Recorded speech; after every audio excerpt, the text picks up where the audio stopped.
Michael জ্যাকসনের আত্মা যখন আমার বন্ধুর শরীরে ঢুকে যায় তখন সে এভাবেই নাচতে শুরু করে। হে গাইজ, আসসালামু আলাইকুম, welcome back new another blog video. তো সবাই কেমন আছেন? আশা করি সবাই ভালো আছেন। অনেকদিন ধরেই ভাবছিলাম কিছু একটা করা যাক সবাই মিলে। তো আজকে হঠাৎ করে ঠিক করলাম যে প্র্যাকটিক্যাল এক্সাম শেষ হওয়ার পরেই আমরা সবাই মিলে পিকনিক করব। আমি আর অয়ন বাজারে চলে আসলাম বাজার করার জন্য, আর ইমনের সাথে সবাইকে পাঠিয়ে দিলাম মেসে, কারণ ওখানে পিকনিকটা করব আমরা সবাই মিলে। আজকের ভিডিওটা না টেনে দেখবেন, লাস্টে অনেক মজা আছে, না দেখলে মিস করবেন। চাল ডাল মশলা সব কিছু কেনা শেষ, এবার আসলাম মুরগি কিনতে।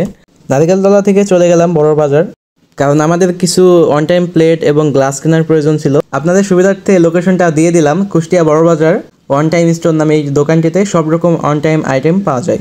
এরপর বাজার শেষ করে রুমে চলে আসি, এসে দেখি আরেক কাহিনী। বড় ভাই কি করছেন? আলহামদুলিল্লাহ ভালো ভাই, মরিচ কাটতে ডিস্টার্ব করেন, আমরা ফাঁকা যান। পিকনিকের জন্য যে মাংস নিয়ে আসা হয়েছে মুরগি, সেটা এখানে ওয়াশ করা হচ্ছে। আর আমাদের এই যে রাঁধুনি, বিখ্যাত রাঁধুনি, এখন সে রান্না করবে। রাঁধুনি সাহেব কতক্ষণ লাগবে? ভিডিওটা রুমের মধ্যে শ্যুট করা হচ্ছে, সেজন্য একটু ইকো বা সাউন্ডে নয়েজ থাকতে পারে, সেজন্য দুঃখিত।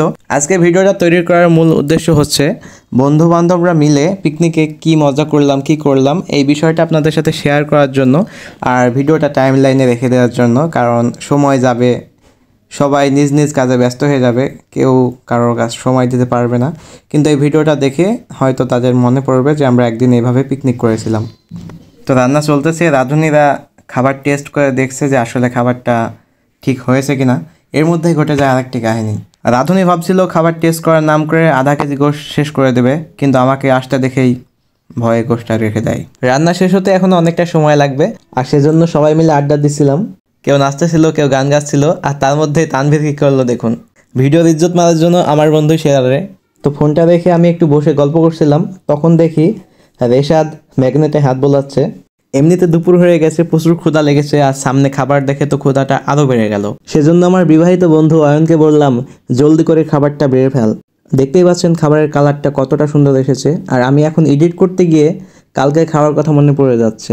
আসলেই অনেক সুস্বাদু ছিল খাবারগুলা। ধন্যবাদ ইমন এবং শাওন আর যারা যারা রান্নাটা করেছিল তাদেরকে। বন্ধুর মুখে তেমন রুচি নাই, সেজন্য ছোট্ট একটি জায়গায় অল্প পরিমাণ খাবার নিয়েছে, আর বাকি সবাই খাচ্ছে। তো আমি সবার একটু ভিডিও নিয়ে নিলাম, তারপর আমি খাওয়া শুরু করব। খাওয়া দাওয়া শেষ করে আমরা বসেছিলাম, তখন ইমন শুরু করে শাওনের সাথে ফাজলাম করা যে কি খাওয়া খেয়েছে রাঁধুনি, পেট একদম বেরিয়ে আসছে। বড় ভাই মিঙ্গেল, আমি সিঙ্গেল। অবশ্যই লাইক ফলো কমেন্ট